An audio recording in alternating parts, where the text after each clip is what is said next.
اس لیے بہت سے لوگوں کو آپ نے کہتے ہوئے سنا ہوگا کہ صاحب وظیفہ رجت کر گیا. وہ یہی ہے کہ وہ ہمارے روح کا جو کنٹرولنگ ورڈ ہے اس سے وہ الفاظ مطابقت نہیں رکھتے بلکہ اس کے اپوزٹ ہیں، اور اس سے دو قوتوں کا ٹکراؤ ہو رہا ہے. ریزسٹنس آ رہی ہے روح کی طرف سے اور یہ اپنے انفلوئنسز وہاں چھوڑ رہا ہے.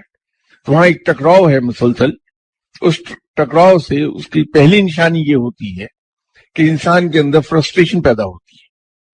آپ نے کچھ لوگوں کو کیسے سنا ہوگا کہ صاحب بہت بے چینی ہے میرے اندر، میں بے چین رہتا، سکون نہیں آتا.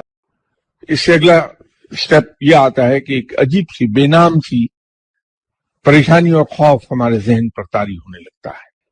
حتیٰ کہ آپ نے انسانوں کو مقبوض الحواس ہوتے بھی دیکھا ہوگا. اگر آپ کسی سمجھدار انسان کے پاس گئے ہیں، ایسے کوئی بھی شخص کسی سمجھدار انسان کے پاس چلا جائے تو بجائے یہ کہنے کے کہ اس پر آصف کا اثر ہے، اس پر تعویذ کر دیے دشمن نے، اس پر جادو کا اثر ہے، وہ پہلا کام یہی کرے گا کہ وہ یا تو حالت کشف میں جا کے دیکھے گا کہ میرے سامنے بیٹھا ہوا شخص کیوں پریشان ہے، تو اس سے وہ معلوم کر لے گا. کشف میں آ جائے گا کہ یہ پڑھائی پڑھتا ہے اور یہ پڑھ رہا ہے، تو اسے اندازہ ہو جائے گا کہ یہ جو ورد کرتا ہے، ذکر کر رہا ہے، عبادت کرتا ہے، وظیفہ پڑھتا ہے، تسبیح کرتا ہے، یہ اس کی روح سے مطابقت رکھتی بھی ہے یا نہیں ہے. تو سیدھی بات ہے کہ جو کچھ آپ پڑھتے ہیں اسے چھوڑ دیجیے. بہت سے لوگ آپ کو یہ شکایت کرتے ملیں گے کہ ہمارے کام نہیں ہو رہے، ہم مشکل میں آ گئے ہیں، جھگڑا کرتے ہیں ہم لوگ، ہر ایک کے ساتھ جھگڑا ہوتا ہے. تو کبھی آپ یہ آزمائیے کہ ایسی شکایت کرنے والے لوگوں میں 80% وہ ہوں گے جو بغیر کسی کی گائیڈ کیے ہوئے، بغیر کسی کے بتائے ہوئے، کتابوں سے، رسالوں سے، لوگوں کے بتائے ہوئے وظائف پڑھنا شروع کر دیتے ہیں.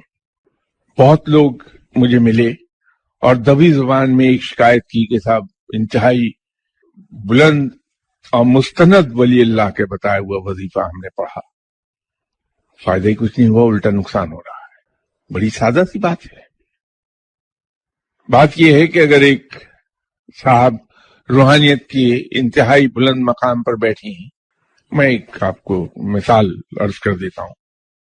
حضرت یونس علیہ السلام پیغمبر تھے، آپ سے ایک لغزش ہو گئی اور اس لغزش کے نتیجے میں سزا یہ ملی کہ کشتی سے دریا میں جا گرے اور مچھلی نے نگل لیا، اور مچھلی کے پیٹ میں آپ رہے اور وہاں آیت کریمہ کا ورد کرتے رہے. تو اس دن عاشورہ تھا جس دن مچھلی نے انہیں کنارے پر آ کے اگل دیا. اب ایک پیغمبر نے اس کو چند دن پڑھا اور رب تعالیٰ نے اپنی رحمت کے صدقے انہیں معاف فرما دیا اور انہیں مچھلی کے پیٹ سے نکال دیا واپس. حکم دیا مچھلی کو اور مچھلی نے انہیں اگل دیا. لیکن یہ کیا ضروری ہے کہ مجھ جیسا گناہگار اس وظیفے کو پڑھے تو اتنی ہی سرعت کے ساتھ اس کا اثر میں حاصل کر لوں؟ پھر ایک بات یہ ہے کہ یہ کیسے معلوم کہ آیت کریمہ مجھے سوٹ بھی کرتا ہے یا نہیں کرتا؟